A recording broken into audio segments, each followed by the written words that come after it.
Bienvenue, bonsoir, bonsoir à toutes et à tous. Bienvenue dans Dialogue avec, votre espace culturel d'analyse et de conversation profonde sur les enjeux qui façonnent notre société. Je ne serai pas seule ce soir pour présenter cet épisode. Évidemment, Père Jean-Pierre Bojoko sera avec nous. Bonsoir, Père Jean-Pierre. Bonsoir Patricia, bonsoir à tous nos téléspectateurs, heureux de te retrouver encore ce soir avec ces grands sourires. On essaye de garder le sourire. Et voilà, il le faut bien. C'est ça. Merci, merci d'être là. Donc ce soir, nous avons l'honneur de recevoir Madame Claudine Moshobekwa Kalimba. Bonsoir, Madame. Bonsoir, Madame Patricia. Bonsoir, Père Jean-Pierre. Bonsoir, Bonsoir, Merci Madame. de me recevoir dans votre émission. Bonsoir Madame Claudine, Yadina, Dadina. Bonsoir. Alors, on va la présenter brièvement, mais comme d'habitude, on va laisser notre invitée se présenter d'elle-même. Mais Madame Claudine Moshobekwa Kalimba, elle est évidemment congolaise, juriste et humanitaire spécialisée en droit international public et pénal. Et elle a aussi une spécialisation en justice transitionnelle, on va en parler plus tard. Donc nous allons échanger sur son parcours en mettant un petit peu l'accent sur son expérience d'enseignante, de chercheur, mais aussi sur son apport à la société congolaise à laquelle nous tous nous appartenons. Donc nous allons lui donner la parole, comme d'habitude. Madame, nous avons l'habitude de demander à nos invités de se présenter, mais en commençant vraiment dans l'enfance, hein, vraiment. Vous êtes né où vous êtes allé à l'école où exactement? Quel parcours scolaire vous avez fait? Et puis, où est-ce que vous avez étudié? Et puis ensuite, on parlera un petit peu de votre parcours professionnel. Je vous donne la parole. Merci, Madame. Bon, j'ai toujours dit que c'est très difficile de se présenter. Voilà, le nom est déjà connu parce que vous l'avez mentionné. Donc, je m'appelle Claudine Rose-Marie Chantal Moshobekwa Kalimba. À mon époque, on donnait des longs prénoms. Je suis l'aînée, donc je pense qu'on a voulu satisfaire ma grand-mère, Rose Kalimba, ma tante qui s'appelle Chantal et mon père qui m'a donné le nom de Claudine. Donc voilà, je suis née à Bukavu en 1963. J'ai 63 ans. Au mois d'août, j'aurai 63 ans. Je suis mariée, mère de 4 enfants. Donc, j'ai fait mon école, je suis née à Bukavu, hein, je l'ai dit, j'ai fait mon école primaire. À mon époque, on commençait l'école à 5 ans. Donc, il n'y avait pas de maternelle, le long cycle d'aujourd'hui. Donc, j'ai commencé en 1968 au pensionnat Albert Ier de Bukavu. En 1968, j'ai fait mon école primaire et puis première année secondaire, première CO. Et puis, dès la deuxième année CO jusqu'à la fin du cycle secondaire, j'ai été au lycée Mwanda de Katana. C'est à côté du petit séminaire de Mugueri chez les filles de Marie. Donc, c'est là où j'ai terminé mes humanités en pédagogie générale. Et donc, je suis allée à l'université. À l'époque, à mon époque, je ne sais pas si les uns disaient que le président Mobutu voulait punir notre promotion parce que c'était la promotion des 50. Hein. Et avec les 50, on ne pouvait pas aller au campus directement. Donc, j'ai été à l'ISTA en préparatoire, à l'ISTA Gombe, juste en face de l'ISTI. Hein. C'est le bâtiment de la Poste, mais qui hébergeait l'ISTA préparatoire et hommes. Donc, j'ai fait la section préparatoire là-bas. Et puis, je suis entrée en première année électricité. Dès le premier trimestre, je n'ai pas pu parce que je suis vraiment nulle en mathématiques. Donc, après, j'aimais les langues, j'aime enseigner. Je suis née enseignante, comme je dis. Je Je suis vraiment née enseignante. Donc, je suis allée à l'ISP Gombe, où je fais la pédagogie appliquée. C'est pédagogie appliquée. Après, vous avez des sections. Moi, j'ai fait anglais, culture africaine. J'aimais beaucoup la littérature africaine. J'aimais la sociologie. Donc, je me suis un peu retrouvée dans ma peau d'enseignante. Et puis après, sociologie, linguistique et tout. Et j'ai terminé mes études, mon graduat à l'ISP Gombe. Je me suis inscrite en première licence à l'UPEN, Institut pédagogique national à l'époque, ce n'était pas encore l'université. Et puis, j'ai fini ma première licence, mais je n'ai pas fait la session parce qu'entre-temps, je me suis mariée. Et donc, j'ai dû suivre mon mari là où il travaillait. J'ai interrompu mes études. Et donc, j'ai fait quand même 10 ans. J'ai élevé mes enfants 10 ans durant. Donc, j'ai eu tous les 4. Mais au cours de ma 4e grossesse, j'ai voulu travailler. Mais je voulais vraiment rester à la maison. On ne m'y a pas obligée. Je voulais travailler. Mais je voulais avoir un travail qui me laisse du temps pour ma famille. Et c'est pour ça qu'aujourd'hui, je vais vraiment insister sur la femme qui travaille et qui veut aussi élever ses enfants. Voilà, donc j'ai passé 10 ans à la maison à suivre mes enfants, à les accompagner à l'école, à les accompagner dans leurs devoirs, à leurs activités scolaires et tout. Et puis, à ma 4e grossesse, je me suis dit, après celui-ci, je vais travailler. Mais je ne voulais plus enseigner. Hein. L'enseignement, ce n'était plus vraiment ça. Il y avait des grèves et tout, donc ce n'était plus attractif. Hein. Et donc, je me suis inscrite à la fac de droit. Et j'ai fini la fac de droit à l'UPC, mes études de droit, à l'université protestante au Congo, où j'ai été retenue comme assistante en droit international public. C'est droit public international, mais c'est plutôt droit international public. Donc, j'ai été retenue et puis j'ai poursuivi ma carrière, assistante, chef des travaux. Aujourd'hui, je suis chef des travaux. Mais parallèlement, j'ai travaillé aussi au ministère des Affaires étrangères, à la direction des affaires juridiques et contentieux internationales. Et puis, dans ce cadre-là, j'ai été experte du ministère de la Condition féminine et famille à l'époque, au comité préparatoire national de la CIRGL, de la Conférence internationale pour la région des Grands Lacs. Et donc, j'étais focale nationale en charge des questions humanitaires et sociales. Nous avons travaillé sur tous les protocoles et les projets qui ont constitué les pactes de la CIRGL. Voilà. Aujourd'hui, je suis conseiller juridique dans une organisation internationale et voilà. Je pense, j'aime bien, mais j'aime jardiner. Demain, je passe mes samedis dans mon jardin. J'ai une passion pour les orchidées que je plante et que je multiplie. J'ai une passion pour la lecture. Voilà. Et j'aime cuisiner. Magnifique. Waouh, c'est vraiment un beau parcours. Hein. Ça nous donne beaucoup de discussions. On va parler. Ma première question, ça sera bien sûr, Madame Moshobekwa. Patricia, je peux un peu t'interrompre, s'il te plaît? Oui. Mais je vois un peu, je n'appellerais pas ça, comment est-ce qu'on appelle ces fruits-là, on mélange beaucoup, macédoine, hein? De la formation, mais positivement quand même, hein, pas macédoine dans le sens négatif. Puisqu'elle l'a dit, elle a commencé à l'ISTA, donc ce sont des choses techniques, et puis elle dit qu'elle n'était pas forte en mathématiques, et elle a changé, elle est allée à l'ISP, et puis pour finir, droit. C'est quand même riche. Hein? Bon, je te laisse faire. J'étais peut-être rebelle. je voulais voir un peu. Enfin, je me lançais peut-être des défis. Hein? L'ISTA, vraiment, c'était improbable parce que je ne suis vraiment pas forte en maths. Mais voilà, je m'y suis plus. J'ai touché à des matières qui me faisaient peur. Parce qu'à chaque fois qu'on avait cours de mathématiques, j'avais très mal au ventre.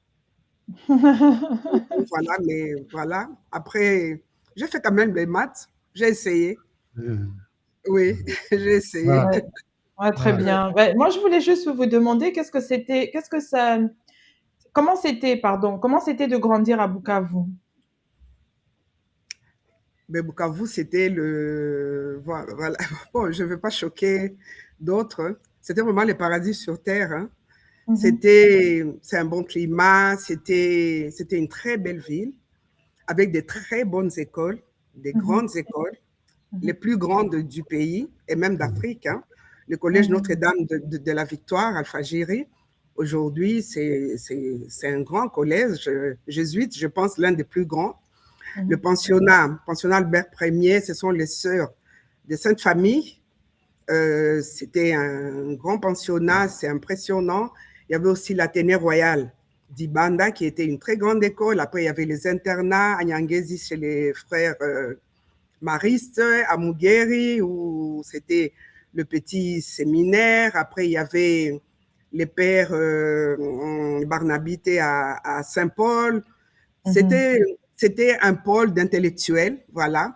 C'était vraiment un pôle d'éducation parce qu'on avait toutes les personnes de la région qui venaient étudier à Bukavu et même qui venaient d'ici et d'autres provinces étudier à Bukavu dans les écoles de là.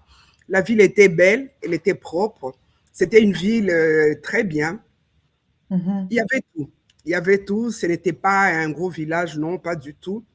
Ça m'étonnait quand les gens disaient que quand on vient de Bukavu, on vient de Mboka, mais non, pas du tout. Il y avait des ciné, on allait au ciné, on organisait des booms. Hein. Nous, on n'allait pas en boîte de nuit, on organisait des booms à la maison de 14 à 18 heures.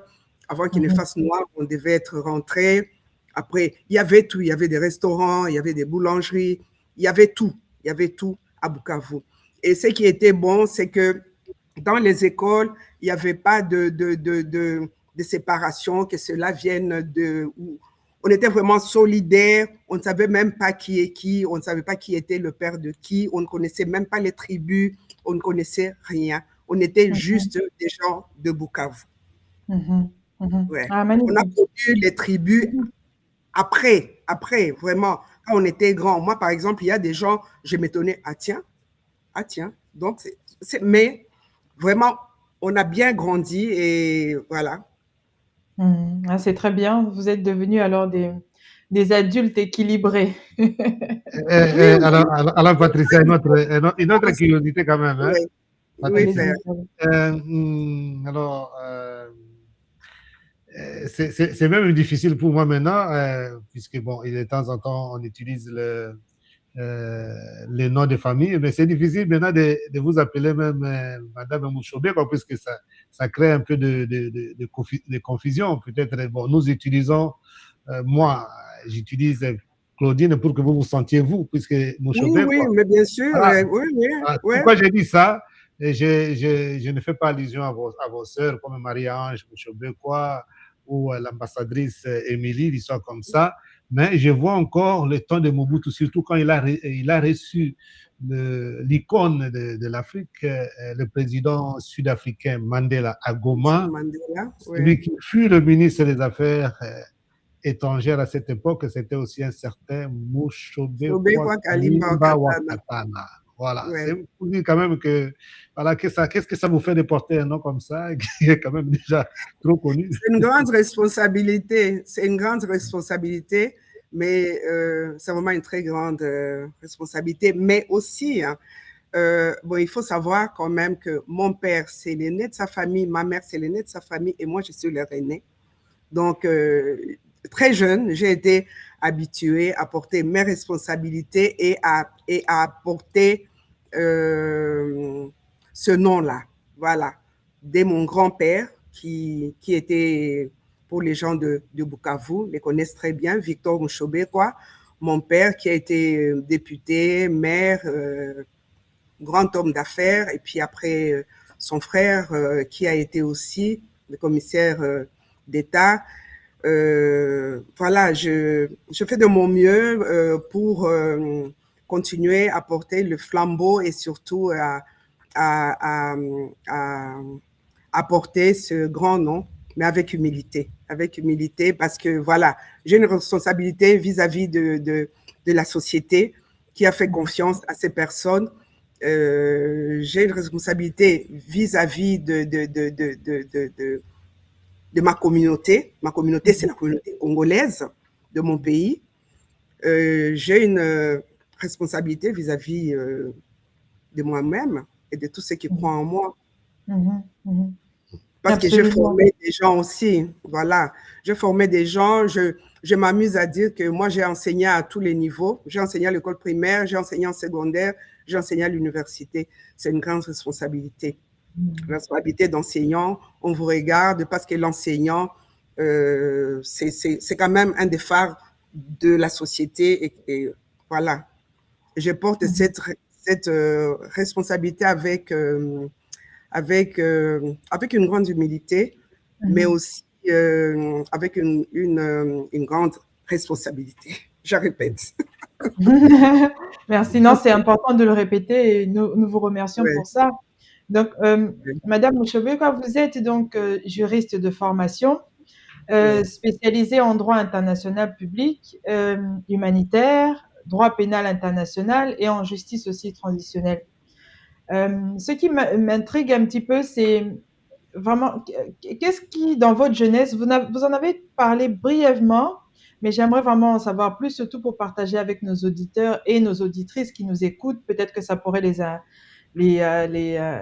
les influencer aussi. Qu'est-ce qui, dans votre jeunesse, madame, vous a orienté vers ce domaine-là, du droit international, du droit pénal, etc. Est-ce qu'il y a quelque chose qui vous a poussé à aller vers ce domaine? Le besoin de justice. J'ai toujours été sensible à l'injustice. Je n'aime pas l'injustice. Je vais vous raconter quelque chose dont je ne suis pas fière du tout, mais je vais raconter. C'était la jeunesse, donc à l'internat, chez mes mamans, les filles de Marie à Mwanda. On avait fait une révolution parce qu'on n'a pas aimé le repas et on avait tout cassé. On avait tout cassé et j'étais parmi les meneuses. Et donc, c'est ma dernière promotion. C'est ma promotion qui a été la dernière à être internée. Et depuis, les sœurs ont fermé l'internat. Mais bon, mais après, ils nous ont... À cause de cet acte-là? Oui, oui. Ils nous ont gardés. On a présenté les examens d'État, mais après, ils ont fermé. Je pense que c'était fort. Et quand j'ai voulu me marier, donc papa a dit que je vais voir mes mamans, les religieuses, et puis elle va aller annoncer que voilà, leur fille se marie. Et donc, quand on annonce, chez nous, on amène une vache ou une chèvre ou bon, juste un cadeau. On est allé et je me rappelle que la religieuse Mère Michel qu'on a trouvée là, elle a dit qu'elle aimerait bien voir la personne qui va épouser la trouble faite que j'étais. Et elle m'a montré la fenêtre que j'avais cassée. Oh là là. Des années plus tôt, donc je l'avais cassée en 81 et elle me l'a montré en 86. Wow. J'avais mis du papier collant et voilà, donc j'ai réparé cette fenêtre et j'ai demandé encore pardon parce que j'avais déjà demandé pardon. Voilà, c'est le besoin de justice. Ce sont, ouais, voilà, le besoin de justice dans tout. Voilà, l'injustice me révolte toujours.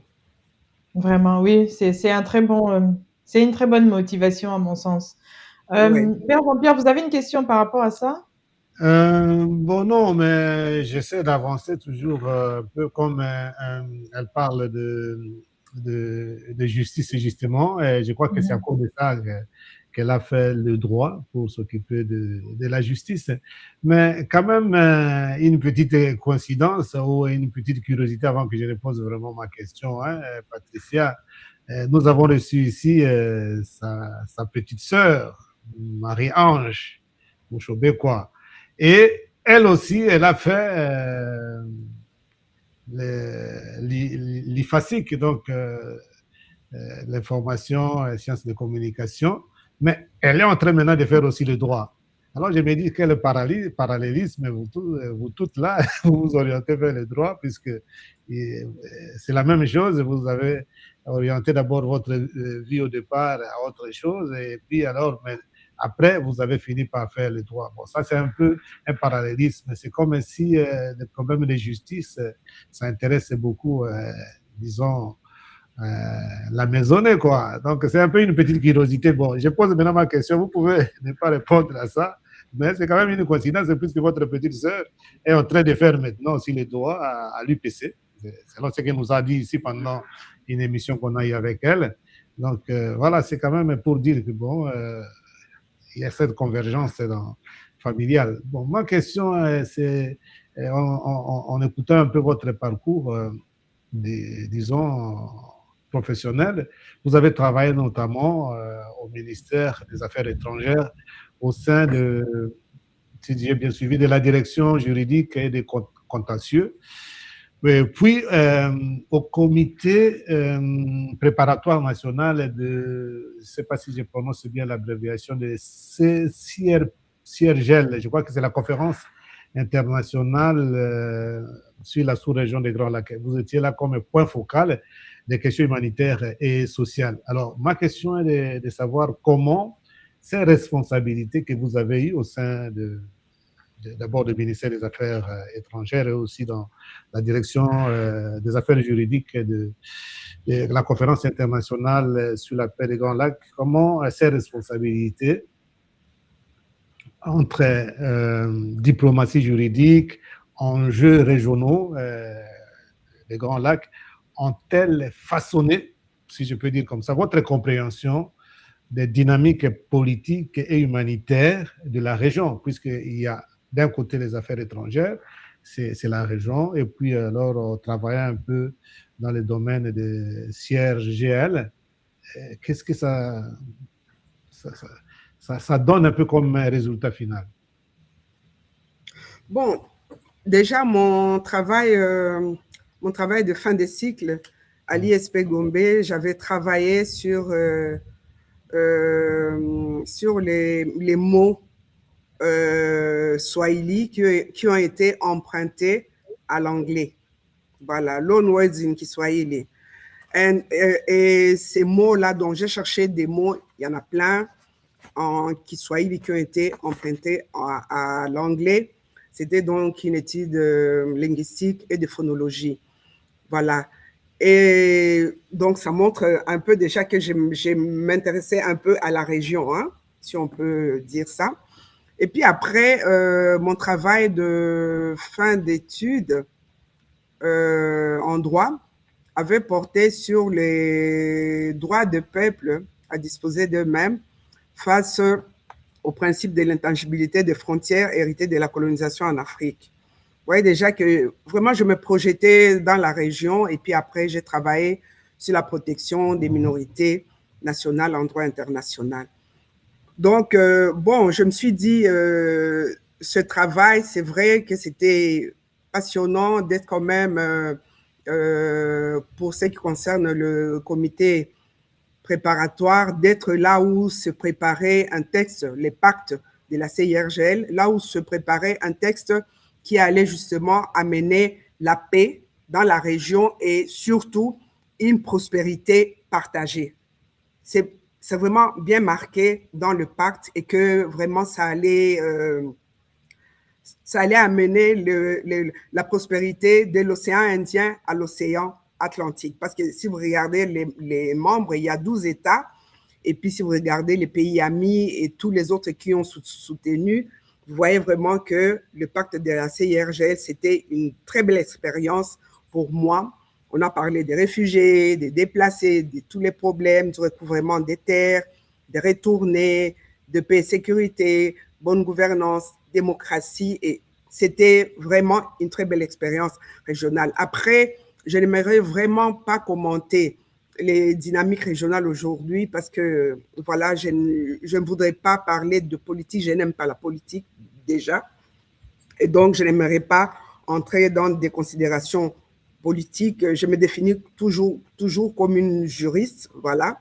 Je fais mon travail de droit et le droit, c'est l'analyse aussi des dynamiques régionales, de la géopolitique. Je disais toujours à mes étudiants, vous ne comprendrez jamais l'Afrique si vous ne prenez pas la carte de l'Afrique, vous la mettez là et vous commencez à mettre les pays, à mettre des noms sur ces pays, vous allez comprendre tous les enjeux qui entourent aujourd'hui la situation en Afrique. Voilà. Mais après, je ne commenterai pas les implications politiques du travail que j'ai fait parce que je n'ai pas fait un travail de politique. J'ai fait un travail d'expert.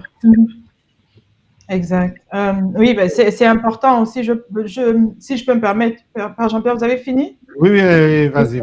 Oui, oui. Je crois aussi que dans les dynamiques, madame, que nous avons aujourd'hui, on entend beaucoup moins les experts et beaucoup trop de politique. Donc, des fois, c'est pour ça, on préfère, nous, inviter les experts pour qu'ils puissent parler de leur expérience et de leur apport dans dans notre société plutôt que des politiciens tout le temps. Donc, vous êtes entre des bonnes mains.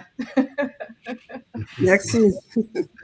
Donc, voilà. Alors, ma question, donc, en vous écoutant, donc votre parcours vous place vraiment, donc, comme vous avez dit, à l'intersection entre la recherche, votre expertise en justice traditionnelle, l'humanitaire, dont vous n'avez pas beaucoup parlé, et puis aussi dans les institutions publiques et les organisations internationales, évidemment. Comment est-ce que dans tous ces espaces, en fait, comment ces espaces peuvent mieux conjuguer leurs efforts pour prévenir les crises et renforcer les résiliences des communautés, en fait? Comment est-ce que vous pouvez appliquer et comment est-ce que les communautés aujourd'hui ressentent votre travail abattu sur le terrain? Je ne sais pas, il faut peut-être demander aux bénéficiaires, mais je voudrais dire, par exemple, aujourd'hui, la RDC est partie à la Convention de Kampala sur la protection et l'assistance aux personnes déplacées internes. Ça, c'est une très bonne chose. Après, la loi, je pense qu'elle était au Parlement, c'est une très bonne chose aussi. Aujourd'hui, la RDC a ratifié des traités.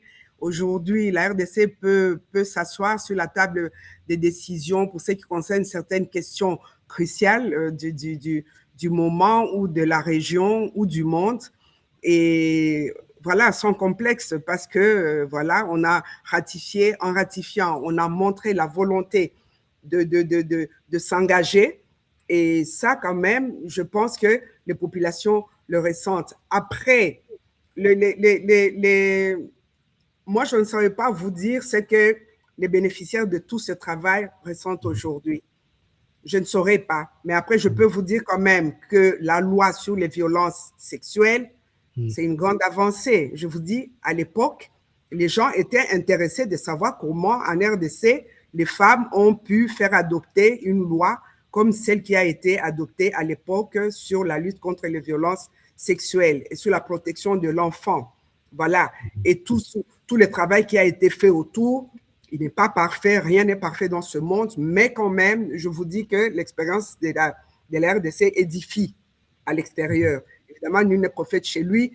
Ici, on peut dire ce n'est pas parfait, ce n'est pas bon, il n'y a rien qui est fait. Mais voilà, il y a des pays qui s'inspirent de notre expérience en ce qui concerne la lutte contre les violences sexuelles. Pour ce qui concerne, par exemple, la mise en œuvre du statut de Rome, vous vous souvenez que la RDC quand même a ratifié à un moment crucial où on a permis au traité de Rome d'entrer en vigueur et on a mis en œuvre en 2015, ce qui n'a pas été fait peut-être ailleurs.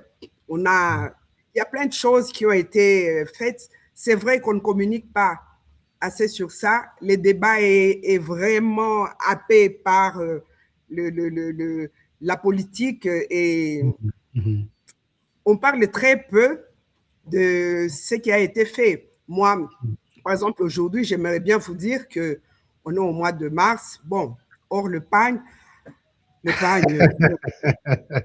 voilà. On ne va pas parler pagne, mais quand même, il y a des avancées qui avaient été faites. Moi, j'ai amené une petite brochure. Ouais. Cette brochure, c'est la FEJUCO, Association des femmes juristes congolaises, qui l'avait éditée avec l'aide des partenaires. Mibeko oyo ezali kozongisa basisima tolobelango. Ok. Voilà.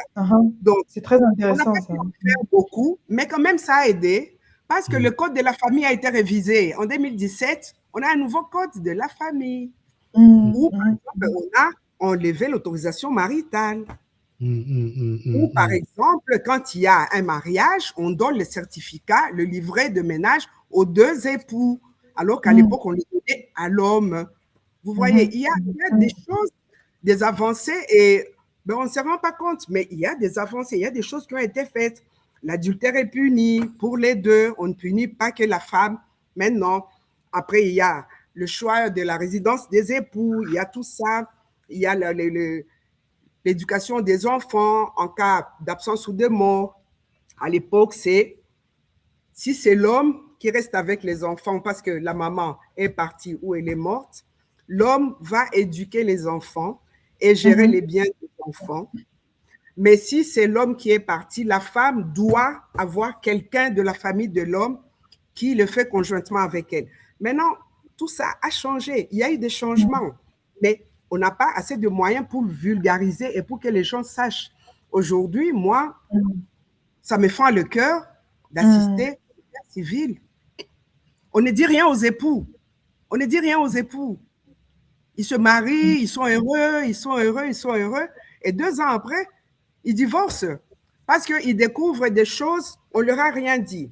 L'état civil ne leur a rien dit.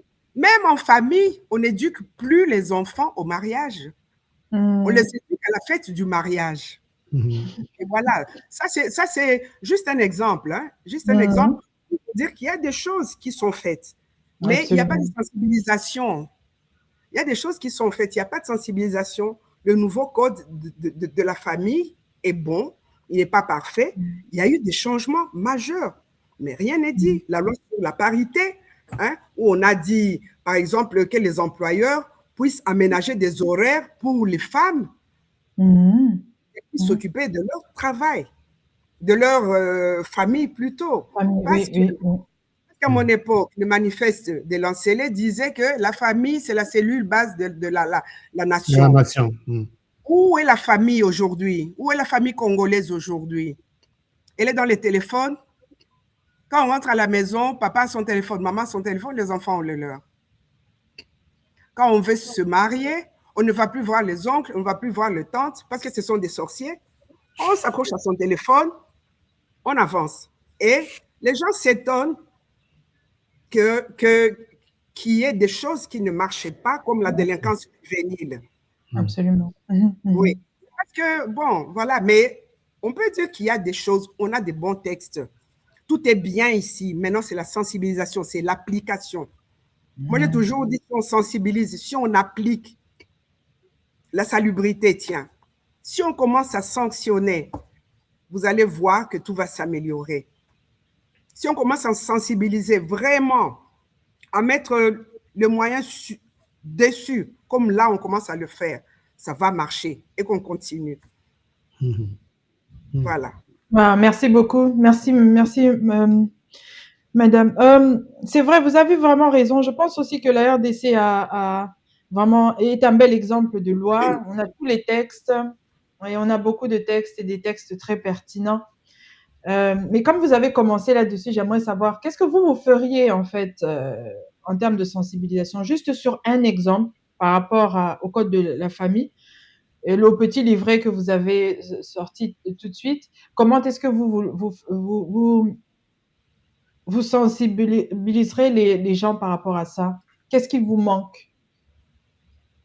Les moyens financiers, les associations. Moi, je pense que si nous, à la FEJUCO, on avait des moyens, on allait encore publier la petite brochure et dire, voilà, les avancées sont là, il y a des choses qui ont changé, voilà, vos droits sont là, on dirait aux femmes. Parce que les femmes, beaucoup n'ont pas étudié, beaucoup n'ont pas de temps. Je vous dis, moi, je me suis dit, pour le 8 mars, je ne peux pas dire que je suis en colère, mais maintenant, je suis en colère quand même. Ce n'est pas normal. Ce n'est pas normal qu'on ne puisse pas parler de tous nos problèmes. Ce n'est pas normal qu'on puisse faire croire aux femmes qu'il y aura égalité entre les hommes et les femmes. Ce n'est pas normal. Ça, c'est mentir. On ment à nos enfants. On ment à la jeune génération. Les femmes ont des droits, les hommes ont des droits parce que nous tous, nous sommes humains. Mais après, nous avons des spécificités. Je vais vous donner un exemple. Il y a eu un débat dans les réseaux sociaux sur une fille, je pense, qui a été chassée de l'école parce qu'elle a été enceinte et puis le garçon est resté à l'école, la fille a été chassée. Pourtant, ça, c'est interdit dans la loi sur la parité de 2015. Il est dit que même si la fille scolarisée est enceinte, elle va poursuivre sa scolarité. J'ai vu des gens qui ont dit dans les réseaux sociaux qu'elle va dévergonder les autres et tout ça. Moi, vraiment, j'aimerais bien... vous savez, quand on se concentre sur la famille, c'est le socle d'une nation. Examinons ce qu'on peut faire pour les familles et vous verrez que tout va marcher. Ce n'est pas normal que des mamans sortent à 4h30 pour aller chercher le pain, reviennent à la maison à 20h. Les enfants, beaucoup d'enfants qui sont dans la rue ici, ce sont des enfants dans la rue. Ils ne dorment pas dans la rue, ils dorment à la maison. Mais quand maman sort, elle ferme. Papa aussi sort. On va chercher. On va chercher. Alors que si on avait, par exemple, hein, je réfléchis là, brut comme ça, oui, bien si on sûr. avait une petite pension de solidarité, il y a des femmes qui ont choisi de rester à la maison.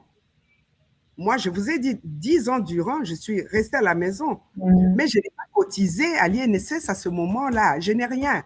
Dans ma pension, j'aurai la tranche pendant laquelle j'ai travaillé. Oui. Et les femmes qui restent à la maison, des femmes au foyer, qu'on appelle ménagères ici chez nous, comment leur vieillesse va se dérouler si entre-temps, le conjoint meurt? On dit qu'elle va avoir une pension de survivant. Oui. Mais pourquoi elle-même, elle n'aurait pas sa pension pendant que le conjoint vit, elle a sa pension qui lui permet de satisfaire ses besoins? C'est ça aussi le problème. Comment on traite les personnes âgées? Absolument. Vous voyez, aujourd'hui, on a des délinquants qui sont là. Quand vous parlez avec eux, ils vont vous dire c'est des problèmes de famille seulement. Ça peut s'arranger. Je ne sais pas comment. Hein. Je ne dirige pas. Je ne sais pas. Mais voilà, si on y réfléchit, on peut s'asseoir tous et on réfléchit. Les spécialistes en sécurité sociale peuvent s'asseoir et dire ah oui, on peut avoir une petite pension de solidarité pour les femmes qui ne travaillent pas et qui sont femmes au foyer, qui éduquent leurs enfants. Absolument. Il n'y a que les travailleuses qui cotisent. C'est juste un exemple. Qu'est-ce qu'on fait? Qu'est-ce qu'on fait de nos consoeurs qui sont des bonnes, des nounous, qui ne sont pas protégées? Qu'est-ce qu'on fait des veuves alors que la loi interdit toutes les pratiques néfastes sur les veuves? Mais on les fait. On les exproprie aujourd'hui. On leur prend tout. Qu'est-ce que nous faisons? C'est ça. Il faut que la sensibilisation se passe. Lors du mariage, il faut qu'à l'état civil, il y ait un bureau qui fait comme les malongi, comme on fait à l'église. Malongi à cause de la famille, pour les futurs époux. Comme ça qu'ils sachent qu'ils vont choisir le régime. Aujourd'hui, il y a un débat sur les régimes. Il y a un débat. Est-ce que quand vous suivez ces débats, vous voyez que notre société ne connaît même pas les régimes matrimoniaux qui sont organisés dans notre code de la famille. Je vois des jeunes qui, ça va dans tous les sens. Qu'on organise un service étatique qui va faire les malongues pour les futurs époux.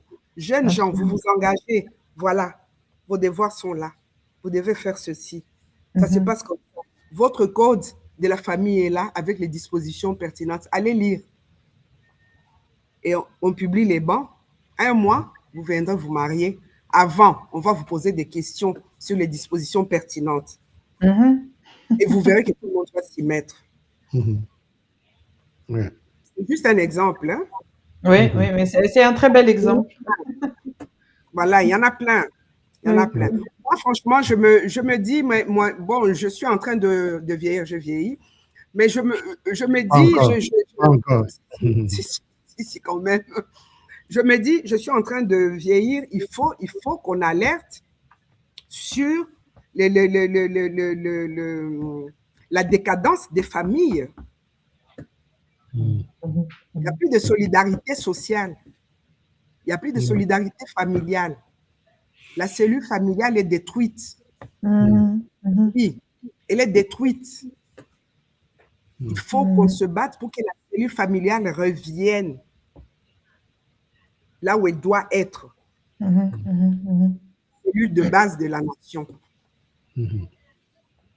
Ouais, ça c'est vrai. Ça c'est vrai. Alors, Patricia, Oui, c'est à vous, Père Jean-Pierre. Ouais. Merci beaucoup. Alors, je voudrais un peu revenir encore sur votre spécialité, hein, donc le droit. Et vous êtes aussi spécialiste de la justice, hein, transitionnelle. Bon, la justice implique quand même beaucoup de choses. Il y a aussi une partie de responsabilité de l'État dedans, comme vous avez dit, hein, qu'il faut essayer de faire comme une sorte, j'utilise le mot de l'Église, la catéchèse pour les mariés, pour les familles, hein, pour un peu sensibiliser les gens, surtout avant le mariage, puisque les familles sont maintenant un peu comme victimes de la modernité. Vous avez même fait allusion à ça. Vous allez arriver dans une famille et chacun a son téléphone dans le divan et bon, personne ne parle à personne. En plus de ça, les gens ne connaissent pas beaucoup le droit. Alors, quand on parle de la justice transitionnelle dont vous êtes aussi spécialiste, comment expliqueriez-vous, comme spécialiste, dans des termes très simples, c'est que celle-ci, disons la justice traditionnelle, peut apporter à un pays comme la République démocratique du Congo concrètement, puisque là, vous avez donné un peu des insuffisances à ce point de vue aussi pour ce qui concerne la famille. Mais du point de vue la justice traditionnelle, qu'est-ce qu'elle peut apporter à la République démocratique du Congo pour que ça ne soit pas seulement de simples paroles? Mais la justice transitionnelle va amener la réconciliation. La réconciliation. Si on peut dire, bof, d'une manière brute, nous avions une CVR ici, une commission vérité et réconciliation. La justice transitionnelle va amener la réconciliation parce que justement, c'est un ensemble. Nous avions même un cours qui parle des justices transitionnelles au pluriel parce qu'il n'y en a pas qu'une.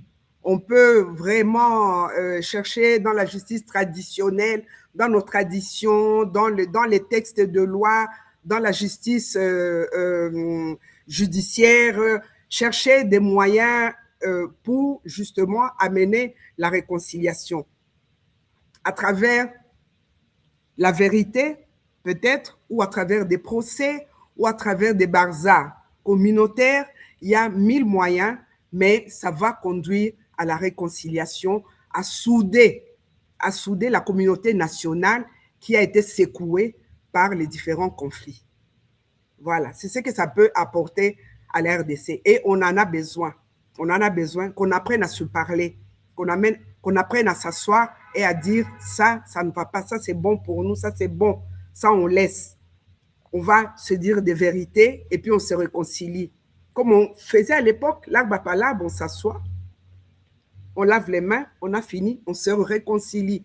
Mais il y a d'autres mécanismes qui sont là et on peut choisir parmi ces mécanismes ceux qui nous conviennent. Je vous donne un exemple. Par exemple, on a trop parlé du recrutement des enfants. Moi, je me suis toujours dit… Dans l'armée. Oui, voilà, dans les groupes armés surtout, parce que l'armée nationale ne recrute pas des enfants. C'est interdit dans les textes. Hein? Officiellement, oui. Oui, mais il y a des gens qui ont été punis pour ça. Alors, s'il y a eu des indemnisations, au lieu de les faire individuellement, c'est peut-être voir pourquoi ces enfants se sont fait enrôler. est-ce que ça ne serait pas bien de construire une école? Comme ces enfants ont été en déperdition scolaire, est-ce que ce n'est pas mieux de construire des centres de formation professionnelle? Ça serait un volet de la justice transitionnelle. Dire on va construire des centres de formation professionnelle pour tous ces enfants qui sont à déperdition scolaire et qui doivent être réinsérés dans la société. C'est juste un exemple. On peut faire des hôpitaux pour les femmes qui ont été violées pendant ces années de violence et voir si on peut avoir vraiment un centre qui rayonne sur le plan régional et qui accueille d'autres personnes, parce que la justice transitionnelle, ça ne sera pas seulement en RDC. On peut avoir des femmes qui dans la région, en tout cas, on a été secouées. Et donc, on peut avoir, même à la CIRGL, on avait vraiment des mécanismes qui devaient amener les jeunes ensemble, les secteurs privés ensemble, les parlementaires ensemble. Il y avait des forats pour qu'on puisse se parler dans la région. La société civile, la presse, qu'on puisse se parler et qu'on puisse se réconcilier pour amener justement cette paix et cette prospérité, développement dans nos pays, dans la région. C'est vraiment, on peut choisir. C'est pour ça que je vous dis que notre prof avait parlé de justice transitionnelle au pluriel. Parce que chaque pays, chaque communauté va prendre la forme qui s'adapte à ses besoins, qui s'adapte à sa culture et qui va amener une réconciliation durable, pas une réconciliation de façade, et qui va régler les problèmes les plus profonds qui ont conduit à la violence. Oui. Oui. Alors, merci beaucoup pour cet éclaircissement, pour ces explications, hein, c'est très important parce que là, ça touche à des réalités, hein, sociales que vit la région des Grands Lacs, hein, pas seulement la République démocratique du Congo. C'est là, même si vous avez dit que bon, vous n'allez pas parler de la politique, mais c'est aussi ça, la politique familiale, c'est dans ce sens-là, pas politique. Évidemment, on ne peut pas échapper à ça. Avant que je ne redonne la parole à Patricia, essayez un peu de satisfaire rapidement. Hein, ils n'ont pas posé beaucoup de questions, c'est juste des petites appréciations. Comme ça, ils sont aussi contents puisqu'ils nous suivent suffisamment. Hein. Aujourd'hui, il y a même aussi ceux qui nous suivent à travers TikTok. Instagram aussi. Il y a surtout les gens qui ont avantage, c'est les gens qui nous suivent sur YouTube, puisqu'ils peuvent écrire et puis nous voyons, nous pouvons afficher.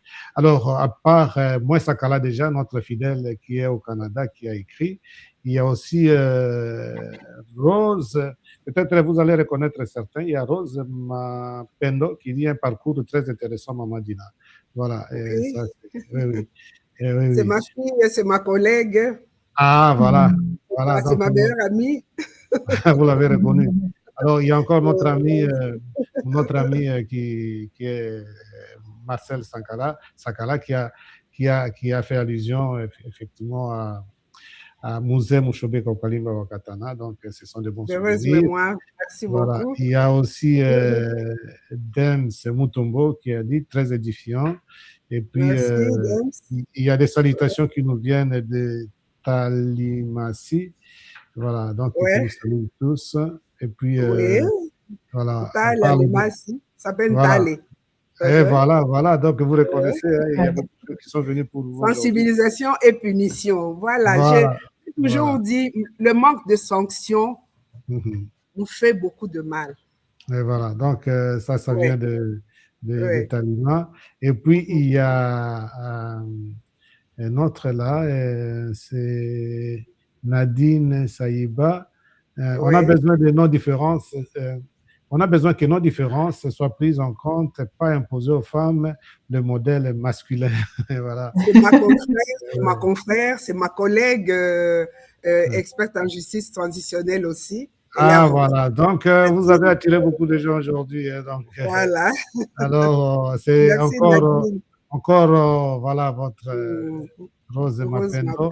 100% avec toi, maman Claudine. Et voilà. Et puis, toujours, tout part du choix. on en a besoin. Voilà. Alors, merci beaucoup pour nos téléspectateurs. Hein. Voilà, nous vous faisons plaisir et on n'en sera pas obligé de faire passer tout puisque nous avons un temps limité. Mais merci quand même d'être là, d'être fidèle à nos émissions, puisque nous, on forme, on informe, et puis on sensibilise les gens comme le souhaite d'ailleurs notre invité du jour aujourd'hui. La parole est à Patricia. Merci, Père Jean-Pierre. J'ai une question, mais avant de poser ma question, Madame Mouchobé, j'aimerais vraiment d'abord revenir sur ce que vous avez dit tout à l'heure. Je sais qu'avec beaucoup d'humilité, vous dites souvent ce n'est qu'une proposition, mais ce n'est qu'un exemple, mais j'ai noté que vous avez presque pour toutes les questions des propositions de solutions. Alors je trouve que c'est vraiment édifiant. C'est vraiment édifiant parce que en réalité, vous parlez des problèmes, mais vous avez des recommandations, vous avez des suggestions, des propositions et des exemples de comment faire pour qu'on puisse avoir une meilleure société, en tout cas congolaise. Et vraiment, j'apprécie beaucoup ça. Nous passons un moment agréable avec vous, en tout cas. Donc, je vais poser ma question. Donc, vous avez été chef de travaux à la faculté, vous avez dit tout à l'heure, à la faculté de droit à l'université protestante au Congo. Et par rapport à ça, je voulais savoir un petit peu quel est votre regard sur la formation juridique en République démocratique du Congo, mais aujourd'hui en fait. Vous, c'était avant, mais aujourd'hui, qu'est-ce que vous en pensez? Question difficile, hein? Question très difficile. Ben, vous savez, j'ai l'impression que les gens pensent que les études de droit, ce sont les études les plus faciles.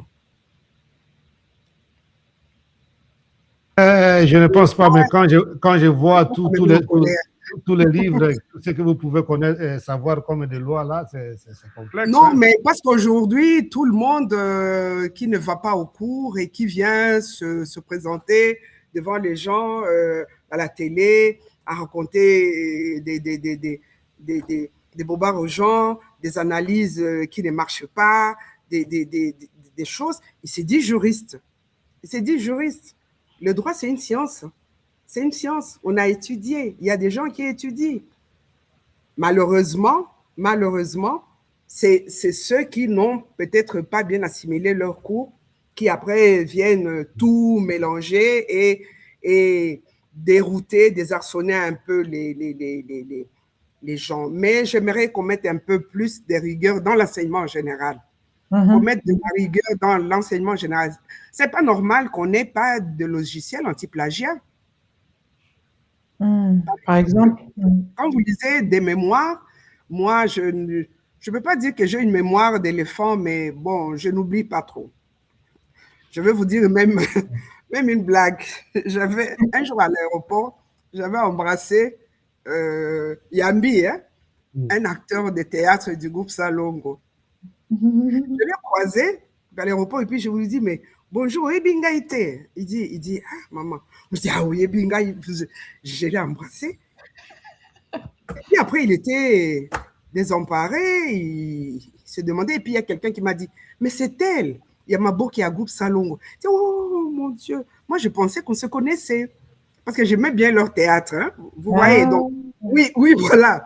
Donc, ma mémoire marche quand même un peu bien encore. Et donc, il m'arrive de lire un mémoire et je dis à l'étudiant, ça, vous avez copié. Je me rappellerai, je saurai. Et quand je m'assois, je me concentre, je lui dis, vous avez copié. Vous avez copié, j'ai déjà lu ça quelque part. Donc, il faut quand même qu'on se dote d'un logiciel anti-plagiat. Oui, alors, Madame Claudine Dadina, il y a déjà, ici en Europe, ça existe déjà. Oui, donc, mais à l'UNIKIN aussi, j'ai appris qu'à l'UNIKIN, ça existe, mais il y a beaucoup d'universités ici chez nous. À un certain moment, on a voulu mettre de l'ordre. Je ne sais pas là où ils en sont aujourd'hui. Bon, et puis après, on a embrassé le LMD. Est-ce qu'on était préparé pour? Je ne pense pas quand je vois comment ça avance aujourd'hui. Je ne sais pas si on a été vraiment bien préparé, si on a respecter les paliers pour qu'on comprenne bien dans quoi on s'engage. Parce que ceux qui ont adopté ce système, ils ne l'ont pas adopté du jour au lendemain. C'était des études. Il y avait déjà un débat sur les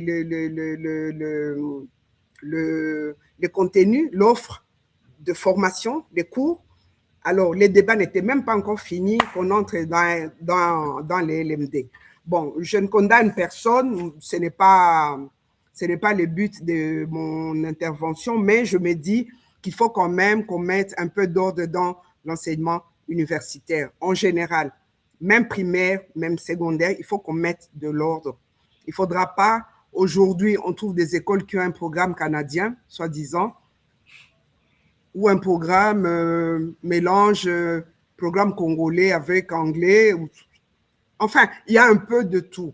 Il faut qu'on ait quand même des états généraux de l'éducation et qu'on essaie d'avoir un programme, par exemple, avec un manuel d'histoire qui ne nous parle pas seulement de la Révolution française, et l'histoire du Congo aussi. Les manuels qui ne parlent pas des ours. Où est-ce que nos enfants vont voir des ours? Qui connaît des manuels qui sont actualisés. Donc, on commence bas et puis on arrive au-dessus. Alors, pour ce qui concerne la fac de droit, là où moi je suis, le problème, c'est la documentation. Nous n'avons pas assez de bibliothèques. Les juristes doivent lire.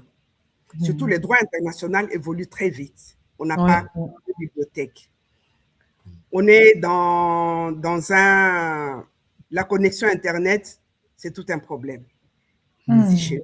Elle coûte cher. Voilà. Et puis, les recyclages des enseignants, la manière d'interroger, ce n'est pas normal qu'on commence à demander aux étudiants de définir une notion. Non. Non.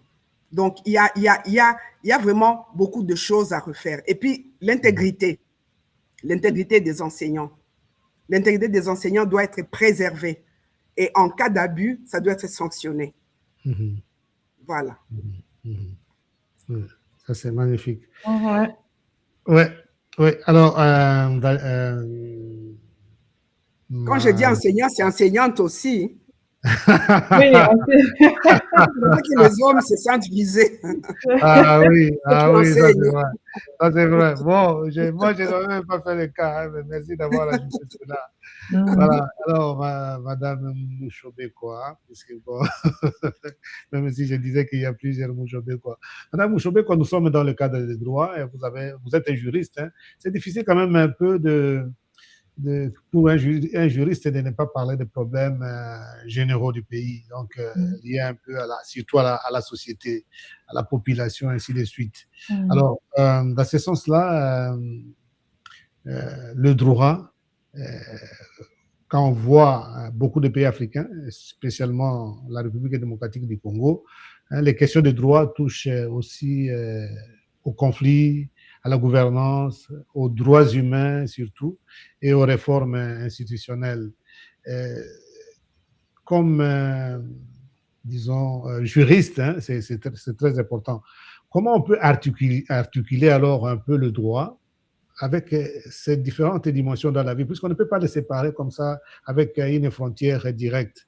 Donc, il y a ici le droit, il y a les politiques publiques, il y a les besoins des populations, puisque c'est ce qui nous intéresse un peu plus aujourd'hui, pour construire alors comme ça, selon vous, femmes juristes et de droit, pour construire un État qui est plus protecteur et plus efficace, puisque ça, c'est quand même important. Comment articuler les droits, disons, les politiques publiques et les besoins des populations, pour que chacun, surtout la population, se sente protégée et pour que ça soit aussi un État efficace. Selon vous, comme juriste, hein?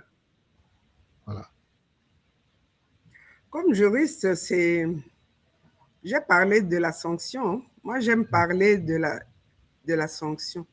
Parce que la bonne gouvernance, l'homme est toujours fautif de temps en temps, hein? Pas toujours. Mais s'il sait qu'il sera sanctionné, Il va respecter les droits. L'homme comme homme, hein. Bon, là, je ne fais pas les droits de l'homme. L'humain, voilà. oui, voilà. Alors, il faut la sanction. Et le droit, justement, est là pour réguler la vie en société. Donc, le droit, finalement, se retrouve dans toutes les sphères de la vie sociale. Et pour moi, pour le cas de notre pays, il faut qu'on renforce les mécanismes de sanctions. Il faut qu'on renforce ces mécanismes de sanctions. Parce qu'on a des textes, on a des bons textes, on a des très bons textes. Je vous dis, quand je travaillais dans la région, je lis, je vois, on a des très bons textes. Maintenant, est-ce qu'on les applique? Est-ce qu'on les respecte? Qui les applique? C'est ça. Il faut qu'on cherche à appliquer ces textes et ne pas en voter d'autres. Ils existent. Appliquons.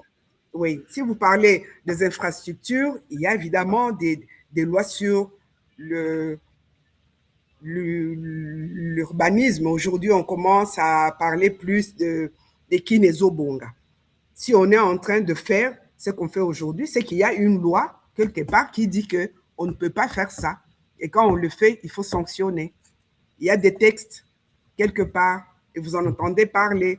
Tout le monde, on les a droités, on les a droités. Donc, le droit est là pour réguler la vie en société, pour réguler la vie nationale et se retrouve à tous les niveaux. Maintenant, il faut qu'on l'applique. Oui. Donc, c'est au niveau de l'application que le problème se pose. Merci beaucoup pour ça, puisque c'est surtout la population, puisque normalement, en général, les hommes forts n'ont pas beaucoup besoin de droits, puisqu'ils savent déjà se défendre avec tout ce qu'ils ont, le pouvoir et l'argent. Mais c'est surtout la population qui n'a ni le pouvoir ni l'argent qui en sort victime. Merci vraiment pour ça. Mais aussi de la sensibilisation. Je pense, parfois aussi, très souvent on dit que nul n'est censé ignorer la loi. Mais qui vulgarise cette loi? L'État a l'obligation aussi de faire que les gens n'ignorent pas la loi. C'est l'obligation de l'État. Maintenant, j'ai pris cette loi, on l'explique. J'ai vu, il y a un compatriote qui actuellement est très actif dans les réseaux sociaux, qui explique le droit et tout ça. J'apprécie. Moi, j'aime bien, je le suis. J'aime bien, je le suis. Et il y a un autre qui explique tout ce qui est droit fiscal, parce qu'on a pris des textes, on a fait on a créé des impôts, mais on n'a pas expliqué. Mais on n'a pas expliqué. Je vis aussi, je vis un autre qui explique tout ce qui est fiscal, l'IRL et tout ça. Les gens doivent comprendre pourquoi ils doivent retrancher 20% du loyer de leur maison. Ils ont construit à la sueur de leur front. Ils doivent comprendre. Et pour ça, il faut expliquer, il faut sensibiliser et puis commencer à sanctionner les récalcitrants. On ne peut pas prendre une loi et directement sanctionner. Il faut d'abord expliquer, Bomoni, ici, on fait ça parce qu'on a besoin de cet argent, parce qu'on va faire ceci, parce qu'on va faire cela. On donne 6 mois. Mettez-vous en ordre. Et que les gens sachent qu'est-ce qu'on fait, on fait avec leur argent. Ouais. Oui, on sensibilise, on doit comprendre. On doit comprendre. Parce qu'on ne dira pas à quelqu'un, on vous sanctionne. Mais pourquoi? C'est ma maison. C'est ma maison. J'ai travaillé. Je l'ai construite moi-même à la sueur de mon front. Mais il doit comprendre que l'État est là. Tu as construit sur le sol de l'État. Parce que le sol et le sous-sol appartiennent à l'État. Tu dois payer parce qu'il y a ça. On doit expliquer. Et cette personne va payer parce qu'elle comprend plutôt pourquoi il faut payer. Et surtout, qu'est-ce qu'on va faire avec cet argent aussi? Oui, voilà. Il y a ça aussi. Il y a ça aussi. Oui. Alors, je vais donner la parole à Patricia, mais encore probablement quelqu'un que vous allez connaître, puisque les noms se ressemblent un peu. Jonas, oui. C'est mon petit frère. Très intéressant, ma grande sœur. Oui. Ça. Et puis, en réaction un peu à ce que vous êtes en train de dire, il dit comment faire pour que les textes soient connus et compris. Pourquoi? semblons-nous penser que les textes et discussions en français sont un modèle de sensibilisation. Ça, c'est important. Hein. Cette brochure ici de la FEJUCO a été éditée dans les 4 langues nationales, en Voilà. Chiluba, en Kikongo, Voilà. en Kiswahili et en Lingala. Mais on n'a pas assez de moyens. Les associations n'ont pas de moyens. Est-ce que vous avez remarqué que les associations n'ont pas assez de moyens? Cette brochure, on a distribué cette brochure aux mamans qui cassaient les pierres à Kinsuka, au marché, on faisait la sensibilisation, mais on n'a pas assez de moyens. Voilà. On le fait souvent dans les langues. Moi, j'ai fait des émissions en Lingala, même si je ne suis pas forte en Lingala. Bon, je parle, on se comprend et on a fait des émissions en Kiswahili, des collègues en ont fait en Chiluba, en Kikongo. On sensibilise dans les langues nationales. Probablement que prochainement nous allons essayer, mais je ne rassure pas puisque mon Lingala, c'est déjà trop boiteux. Le Swahili, c'est à peu près. Le Kikongo, encore peggio, comme on dit en italien. Bon, Patricia, je suis sûr. Le Swahili, je le parle bien parce que voilà. Ouais. Après, le Lingala, on va essayer quand même de sensibiliser aussi en ces langues-là. Bon, c'est oui, le Lingala, plus que Chiluba, toi, ça qui est à Boabouni et tout. Enfin, j'ai des mots que j'ai là. Les Kikongo, j'ai étudié à l'ISP Gombe et on avait beaucoup de collègues qui venaient de Kikwit. Donc, à l'époque, à l'ISP Gombe, on avait un cours intitulé Études d'une langue zaïroise. Donc, si vous étiez swahiliphone, vous devez choisir parmi les 3 autres langues, pas votre langue. Oui. Et donc, moi, à l'époque, j'avais choisi le Kikongo. C'est très bien, ça. C'est dommage que ça n'existe plus. Oui, c'est le monde Kutuba. Mais après, bon, c'est vraiment le Kikongo, si on peut dire classique, hein, classique, mais bon. Oui. C'est bon. Alors, je donne la parole à Patricia, mais il y a quand même beaucoup de nos invités aujourd'hui qui sont venus pour vous. Le social étant dynamique, que proposez-vous en termes de... Oui, ils sont vraiment, comme un peu parler surtout de la population. Voilà. Bon, vous n'êtes pas obligé de répondre, mais puisque vous avez attiré beaucoup de gens aujourd'hui. Voilà, c'est un peu... couverture juridique, voilà, surtout il parle plus de la jeunesse. Voilà un peu ça. C'est M. Dems Mutombo. Bon, voyez si vous pouvez répondre ou pas, mais c'est quand même pour dire. Oui, mais bon, comme j'ai dit, dans les mécanismes de justice transitionnelle, on peut toujours voir comment caser les jeunes. Aujourd'hui, c'est le tout université. Moi, j'ai enseigné. On a vu parfois des étudiants qui avaient vraiment du mal à s'exprimer en français. Le français, c'est la langue de l'enseignement. Donc, après, voilà. Après, est-ce que cette personne-là ne serait pas plus à l'aise dans une formation professionnelle? Oui. Aujourd'hui, on fait croire aux jeunes qu'il n'y a que l'université qui peut donner du travail, que les études universitaires qui peuvent donner du travail, qui peuvent nourrir, qui peuvent. Et c'est parce qu'on se retrouve aujourd'hui, maintenant, des gens achètent des diplômes, des licenciés qui ne parlent pas français, alors que c'est supposé qu'ils ont étudié en français, ou qui n'écrivent pas bien, pas du tout. Aller dans les réseaux sociaux, mais c'est la catastrophe. Ils vont dire le français, ce n'est pas notre langue, mais non, c'est la langue de l'enseignement. On a enseigné, on a étudié en français. Bon, après, ce n'est pas tout le monde qui doit aller à l'université et faire un enseignement des études professionnelles de métier. Ça ne diminue rien à l'homme. C'est juste qu'il y en a qui choisissent et l'université, c'est surtout pour la recherche. Aujourd'hui, les économistes, vous terminez à l'UNIKIN en économie, ce n'est pas dire que vous allez aller travailler au ministère des Finances comme, je pense, ordonnateur. Non. Vous allez peut-être faire des recherches, appliquer des théories et tout. Ce n'est pas tout juriste qui va être avocat, magistrat, non. Non, moi, je n'ai jamais rêvé d'être ni avocat, ni magistrat. J'ai toujours rêvé d'être fonctionnaire, diplomate, enseignante. Ça m'arrange. Mais Ah, voilà. donc, bon, c'est pour blaguer, il reste encore la diplomatie alors, hein, parce que vous avez déjà fait tout ce que vous avez fait. J'étais Bon. au ministère des Affaires étrangères. Ah oui, J'ai oui, déjà ok, été. ok, Oui, donc et c'est j'étais bon. sur la liste des Donc, vous diplomates. avez réalisé Oui, vraiment tout ce que vous oui, vouliez dans votre vie. oui, oui, j'ai Félicitations. réalisé, j'ai Ah, réalisé. non, Maintenant, il bon, me reste juste la sensibilisation et je n'aimerais pas bon, finir sans. ce que vous faites aujourd'hui, là, c'est déjà une partie. Hein.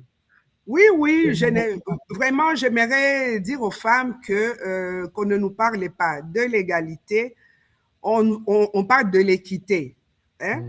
Quelqu'un qui est grand et l'autre qui est petit, on regarde, il y a une image, on soulève l'autre pour qu'on soit au même niveau. Mais l'égalité, on ne l'aura pas.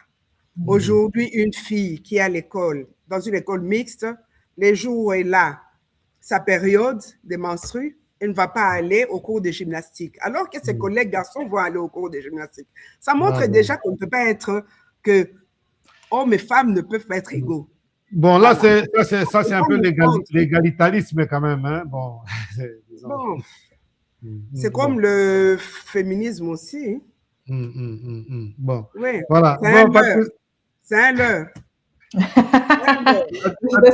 C'est un grand alors, sujet, c'est un long sujet. ouais, alors, Madame Claudine, hein, Ben, on est au mois de mars, donc bon, voilà, voilà, Oui, j'ai bien je parlé. voulais quand même Claudine. passer un mot pour les femmes. Voilà, oui, Oui, oui, oui, oui. alors, Madame Claudine, hein, Madame Claudine, en tout cas aujourd'hui, vous confirmez ce que nous on a toujours dit ici. Quand on reçoit les juristes, les gens qui ont fait le droit, il faut savoir les arrêter. Non, je voulais dire quelque chose parce qu'on est au mois de mars et moi, la tournure que le mois de mars prend de plus en plus dans notre pays, elle n'est pas bonne. Voilà. Il faut vraiment qu'on s'asseye, qu'on réfléchisse. Il ne faut pas qu'on fasse croire. Heureusement aussi que ça vient d'une femme. Hein. Oui, il ne faut pas qu'on fasse croire aux femmes que faire de la politique, c'est la réussite. On parle plus des quotas dans la politique. Il ne faudra pas qu'on fasse croire aux femmes que travailler, aller au bureau, c'est la réussite. Non. Il y a 1000 manières de réussir sa vie en tant que femme. Et l'État devrait tenir compte de toutes ces manières, ces 1000 manières-là de réussir sa vie. Femme au foyer, femme au bureau, et nous aider à concilier nos choix en tant que femmes. Mais ce n'est pas une question d'épargne, des restaurants. J'ai vu des gens, bonne fête, maman Dina, bonne fête de quoi? J'avais même mis sur mon statut WhatsApp, je ne veux pas de messages de bonne fête, pas de fleurs, pas rien du tout. J'ai vu des gens qui honoraient leur maman, bon, c'est bon, mais ce n'était pas la fête des mères. Ce n'était pas la fête des épouses. Ce n'était pas la fête des sœurs. Bon, Madame Claudine, ça c'est important. Je pense que c'est important. Merci. C'est important. Bon, et puis, nous sommes justement au mois de la femme et c'est comme ça qu'on donne la parole aux femmes pour que nous puissions attendre tout ça des femmes aussi. C'est très important. Alors, je donne la parole à Patricia. Sinon, puisque... Je sais qu'on m'en voudra. Parce que je non, puisque je vois... féminisme. Non. Madame Claudine, puisque je vois qu'il y a beaucoup de gens, plus vous parlez, plus il y a des réactions. Oh, pardon. Voilà. Non, ce n'est pas mauvais, puisque c'est ça aussi. Le but ici, c'est la formation. C'est très bien. Voilà, Patricia. Oui, donc c'est à moi. Mais j'avais préparé une question, mais vous y avez déjà répondu tout à l'heure. Donc, je vais poser une autre question qui m'est venue à la tête justement quand vous parlez des femmes. Et au début de votre intervention, vous avez un peu parlé du fait que vous avez d'abord eu des enfants et ensuite vous avez décidé de retourner à l'école pour étudier.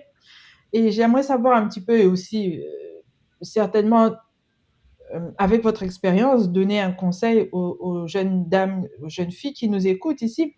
Comment vous avez fait pour maintenir en fait cet équilibre vie professionnelle, vie familiale? Comment ça s'est passé et brièvement, comment ça s'est passé et quels ont été vos points forts pour que tout justement vous ayez une famille équilibrée, mais aussi que vous soyez épanouie dans le travail parce que ça se voit que vous êtes une femme épanouie dans votre travail. Donc, un conseil serait vraiment très apprécié. J'ai toujours dit aux femmes que ça, c'était le conseil de ma grand-mère. Elle me disait, en Machi que chaque maison, c'est un gouvernement. C'est-à-dire, dans chaque maison, il y a une organisation. C'est ce qu'elle disait. Donc, il ne faudra pas copier l'organisation de la maison d'autrui et d'aller transposer ça chez soi. Je me suis organisée du mieux que j'ai pu. Mon mari m'a aidé, il m'a soutenu. Ça, c'est très important d'avoir le soutien de son partenaire de vie. C'est très important. Et puis, j'ai eu la chance d'avoir quand même une nounou. Après, j'ai vécu aussi avec des sœurs, des cousines. Donc, la solidarité vraiment de l'époque. Hein. Donc, aujourd'hui, moi, je dirais, chaque maison, c'est un gouvernement. Les femmes, pour qu'on avance, nous devons être avec les hommes. Les hommes doivent nous aider à avancer. Et comme on dit en Afrique, si vous voulez attraper un chien, vous n'allez pas avec un bâton. Vous y allez avec un morceau de viande et vous allez attraper le chien. Donc, il ne faudra pas venir sur les grands chevaux, je vais travailler. Et croire que l'homme va tout abandonner pour éduquer les enfants. Non. Il faut vous asseoir, parler, discuter et décider ensemble. Donc, je n'ai pas de conseils à donner en prenant mon cas comme une inspiration. Je donne un conseil en disant dialoguer, regardez là où sont vos intérêts, surtout l'intérêt des enfants si vous en avez, parce qu'ils n'ont pas demandé à venir au monde, et fonctionner de cette manière-là. Il y a des hommes qui choisissent de garder les enfants quand les femmes vont en mission, hein, et ça ne pose pas problème. Je pense parce qu'ils se sont assis, ils se sont dit, tu as besoin notre couple a besoin de ce travail-là, on fait avec. Donc, chaque maison, chaque gouvernement s'organise avec ses moyens, avec ses défis et avec ses projets. Chaque maison. Il n'y a pas de conseil standard. Il n'y en a pas.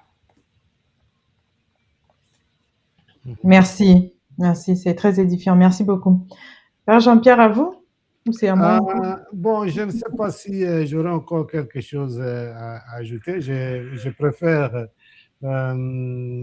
déjà, hein, puisqu'on est là déjà, on ne sent pas le temps passer, hein, Patricia, on est déjà presque ah oui. à la fin de l'émission. Ça fait une heure, on va intéressant. On n'a pas regardé le temps passer, puisque là, j'ai presque épuisé mes questions. Je suis trop bavarde. Hein? Non, les gens...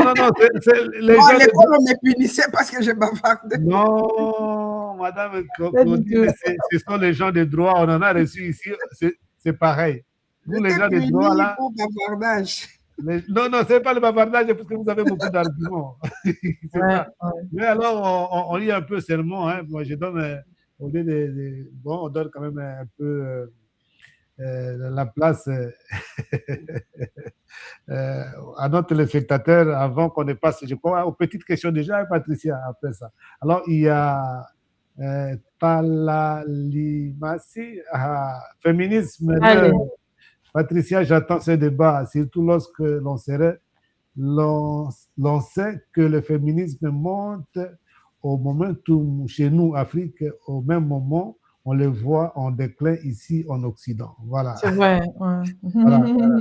Et puis, il y a encore Rose Mapendo. Je reviens sur l'éducation matrimoniale avant le mariage. C'est important. Bon, notre invité en a déjà parlé. Alors, Patricia, qu'est-ce que tu penses? On passe déjà à des petites questions.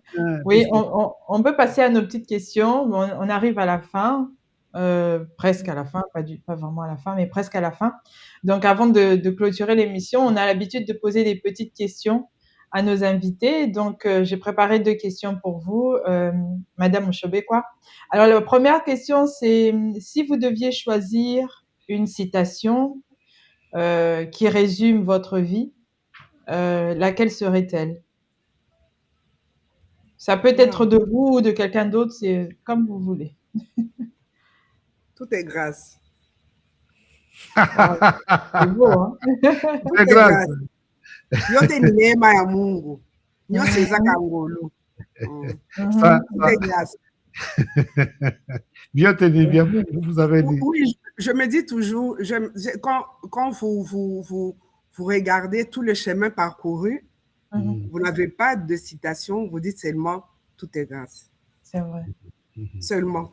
c'est vrai, c'est vrai. Oui, Ouais, seulement. ouais. C'est Oui. très bien, Je pense que merci. c'est une grande citation. Oui. Ouais, ouais. La deuxième question, c'est est-ce que vous avez un livre ou plusieurs titres de livres à recommander à une jeune Congolaise ou à un jeune Congolais?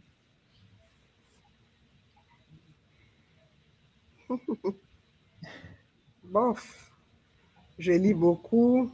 J'aime lire les biographies. Ok. Mhm. Oui, j'ai lu. J'aimerais vraiment que les Congolais lisent l'autobiographie de, de Papa Kengo. Kengo Adon, on l'appelle Papa, quand même. Mhm. C'est notre Mhm. papa à tous. L'ancien président du Sénat. Sa biographie, Mhm. j'ai beaucoup aimé. Je l'ai lu et relu Mhm. et ça m'a inspiré. Je m'étais même dit à un certain moment, parce que moi aussi j'ai des petits, dans ma famille, j'ai des petits surnoms. Et quand j'ai vu son surnom de Léon l'État, j'ai dit, ah bon, on est nombreux. Léon Letta. Donc oui, j'ai beaucoup aimé sa biographie. J'ai lu aussi la biographie de Madame Michelle Obama. Mhm. J'ai beaucoup aimé.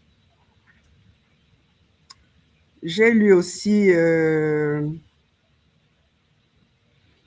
Mobutu Mhm. l'homme seul. J'ai aimé. Et j'ai lu d'autres livres. Au nom de tous les miens, je l'ai Ah, lu. ce Surtout, livre, c'est oui, vraiment fantastique, ce surtout livre-là. que sa femme s'appelait Dina. Voilà, voilà. On Mm. en est très bien. J'ai lu ça il y a une Oui, vingtaine d'années. En tout oui, cas, oui. J'ai lu c'est un au bon nom de livre, tous ça. les miens le courage de ce monsieur, sa Oui, résilience. après la tragédie de Oui, guerre mondiale. oui, oui, oui.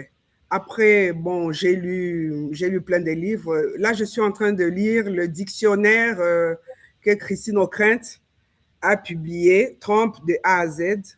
C'est intéressant pour comprendre tout ce qui se passe aujourd'hui. Je suis en train Mm. de le lire, je ne l'ai pas encore fini. Il est tout nouveau, il vient de sortir. Mhm. Voilà. Mhm. Voilà. Donc, je Et lis ça beaucoup. parle de qui? De Trump? Donald Trump? Oui, oui, oui. Ah, ok, C'est, ok, c'est, c'est, elle dit le petit dictionnaire. Donc, ok. le titre, c'est Trump de A à Z. De A à Z. Ah. Christine O'Krent, c'est une grande journaliste qui écrit très bien. Mhm. Et vraiment, je l'ai lu, je l'ai lu, je ne l'ai pas encore fini parce que, bon, après, il faut travailler aussi, se reposer, mais voilà. Exact. Ben, J'ai un merci gros beaucoup. défaut, j'ai un très grand défaut. Je retiens rarement les titres des livres que je lis. Ouais. Oui, Moi rarement. Mais aussi. le Moi aussi. contenu, enfin, je retiens des choses, mais les titres, c'est très difficile. Mais j'ai une grande bibliothèque. J'échange des livres avec des amis, nous lisons, voilà. J'aime bien Ah, lire. ouais, c'est Ouais. très bien. Ben, À l'époque, je je vais. m'amusais, je lisais le Larousse, le grand Larousse. Ok. Oui, pour enrichir mon vocabulaire. Je voulais être grandiloquente, sortir des mots. Vous êtes timoré, vous. Enfin, bon, j'étais encore jeune. J'étais encore jeune. Vous sortez des mots comme ça. Oui, oui, oui.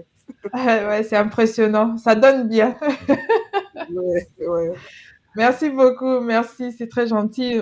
Je vous ai demandé une ou deux recommandations, mais vous en avez donné plus de cinq. Vraiment. J'ai noté et je vais partager ça Oui, dans, dans, dans le fil de conversation sur YouTube. Comme ça, nos auditeurs et auditrices pourront en profiter pour noter, pour récupérer les recommandations.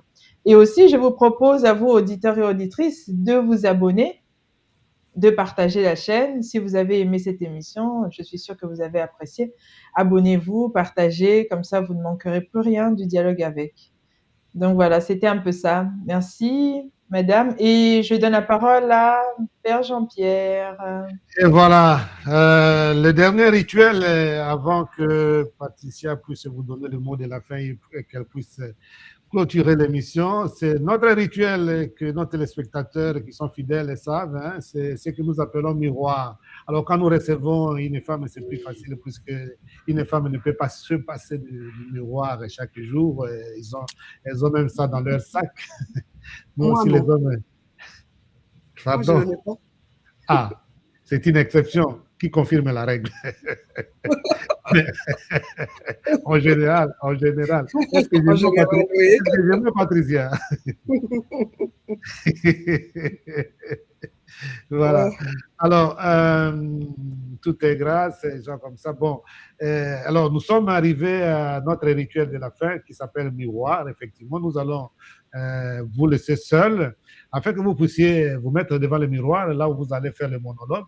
Ça signifie que c'est Madame Dina Mouchobekwa qui parle à Madame Dina Mouchobekwa à la troisième personne de trois choses. Première chose, c'est les qualités de Madame Claudine Mouchobekwa. Donc, deuxième chose, sont les défauts de Madame Claudine Mouchobekwa. Alors, en dernier lieu, troisième aspect ou troisième chose, c'est les conseils que Madame Claudine Mouchobekwa d'Adina donne à Madame Claudine Mouchobekwa. C'est un monologue et puis il n'y a personne qui vous écoute, même pas les téléspectateurs d'ailleurs, donc il n'y aura pas de questions là-dessus. Nous allons vous laisser seul pour parler de ces trois aspects, les qualités, les défauts et les conseils que Madame Claudine Dina donne à Madame Claudine Dina. Monologue et puis nous nous retrouvons. Alors, les qualités, bon, c'est difficile de se juger, hein, mais bon, j'ai le sens de l'humour. Claudine Dina a le sens de l'humour, elle aime bien rire, elle aime bien chanter et danser. Oui, j'ai le contact facile. Quand je croise les gens, j'établis le contact très facilement. Et puis, je ne sais pas. Peut-être quelqu'un d'autre pourra parler des qualités. Je ne sais pas. Je suis très famille. Je suis très amie. La loyauté. Ça, la loyauté. La discrétion. La retenue. J'aime les choses simples. Les défauts, je suis impatiente. Je suis impatiente et quand je m'impatiente beaucoup, je suis très en colère. Je suis impatiente. Je suis perfectionniste. Ça, c'est un gros défaut. Je suis très rigoureuse, exigeante. Un conseil, c'est que, Dina, je te conseillerais de penser à toi maintenant. Tu as 63 ans. Essaye de voir ce que tu peux faire encore avant les derniers virages vers la vieillesse et fais-les à fond, fais-les, ne t'arrête pas. Voilà. Pour moi, c'est un examen très difficile. N'est-ce pas que nous n'avons pas suivi, Patricia, nous n'avons pas suivi. Donc, bon, elle était seule devant le miroir, personne n'a suivi. Madame. Exact. Waouh. Voilà. Alors, Patricia, je crois que... Merci. Merci beaucoup. Merci, Madame Claudine Mouchobekwa. C'était vraiment merci pour la profondeur de vos analyses et c'est vraiment ce moment agréable que nous avons passé ensemble. L'émission touche à sa fin. On va vous laisser le mot de la fin. En tout cas, si vous avez quelque chose à dire aux gens qui nous regardent, aux jeunes dames, aux jeunes hommes, c'est à vous. On vous laisse la parole pendant quelques minutes et puis l'émission prend sa fin maintenant. Alors, le mot de la fin aux jeunes, d'abord, j'aimerais vous dire, jeunes, croyez en vous. Croyez en vous, vous êtes l'avenir de ce pays. Croyez en vous, que personne ne vous fasse douter de vous, de vos capacités. Croyez en vous. Travaillez. Rien ne vient par hasard. Rien ne va tomber du ciel. D'ailleurs, les hasards, c'est les dieux des imbéciles. Rien ne vient par hasard. Tout vient parce qu'on l'a cherché. Travaillez. Travaillez et vous aurez ce que vous cherchez. Ce pays vous appartient. Vous devez travailler pour le maintenir comme nos ancêtres nous l'ont laissé. Propre, développé et bien. Alors, les femmes, c'est le mois où nous célébrons les droits des femmes. Soyons solidaires. Restons solidaires. Solidaires, nous serons plus fortes. Il ne faudra pas que celles qui sont déjà... Ça, c'est la pluie. Il ne faudra pas que celles qui sont déjà arrivées, entre guillemets, fassent croire aux autres qui semblent n'être pas encore arrivées qu'elles n'arriveront jamais. Soyons solidaires. Partout où nous sommes, battons-nous pour que nos droits soient respectés. Même si les droits de la personne, mes droits sont respectés là où je suis, je sais qu'il y a d'autres femmes dont les droits ne sont pas respectés et je dois me battre pour que les droits de toutes les femmes soient respectés. Voilà. Merci. Et je remercie vos téléspectateurs pour les questions, pour les mots gentils, pour le fait qu'ils nous ont suivis quand même pendant 1h30. Je vous remercie à vous aussi, Père Jean-Pierre, Madame Patricia, grand merci. Je suis de nature timide. On ne dirait pas. Ben si, tiens. Mais quand je dis aux gens que je suis timide, ils me disent, mais non, bon, voilà. Dadina, il y a un titre de film qui dit « Je suis timide, mais je me soigne ». Alors, je me soigne, voilà. Je suis timide, mais je me soigne. C'est une très bonne timide, alors. Voilà. C'est une très bonne timide. Je vais vous confier un secret. Moi, je suis bègue. Ah bon? Je suis bègue, oui. Je mais suis comment bègue. Vous dites des choses qui sont contradictoires? On n'a même pas entendu ça. Non, mais quand si, j'ai bégayé 2-3 fois ici. Mais j'ai des trucs. Patricia, tu as suivi? Moi, non. Si, j'ai bégayé. Moi, je sais, j'ai bégayé. Mais voilà, je gère. J'ai appris à gérer avec la respiration, avec les théâtres, jouer au théâtre, chanter et tout. Et j'ai appris à gérer. Et donc, j'aimerais vraiment dire à tous les bègues, vous n'êtes pas différents des autres. Je vois des bègues qui ont peur de parler. Parlez, ça va venir. Moi, je suis bègue. J'encourage les bègues. J'aime le dire pour encourager les autres. Oui, c'est très bien ça. Ouais. Bah, merci beaucoup, madame. Alors, il y a bègue et bègue, en tout cas. Bon. Les jours où je vais me fâcher, vous saurez que je suis bègue. Ah, exactement. Parce que là, je ne contrôle pas la respiration, donc... Ah oui. OK. Patricia.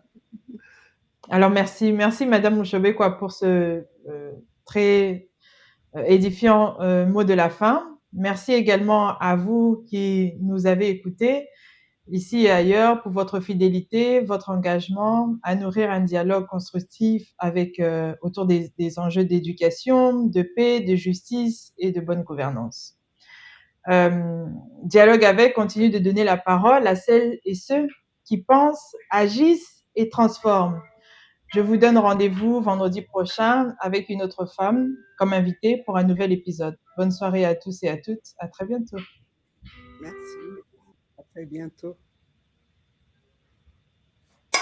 À bientôt. À bientôt. Merci.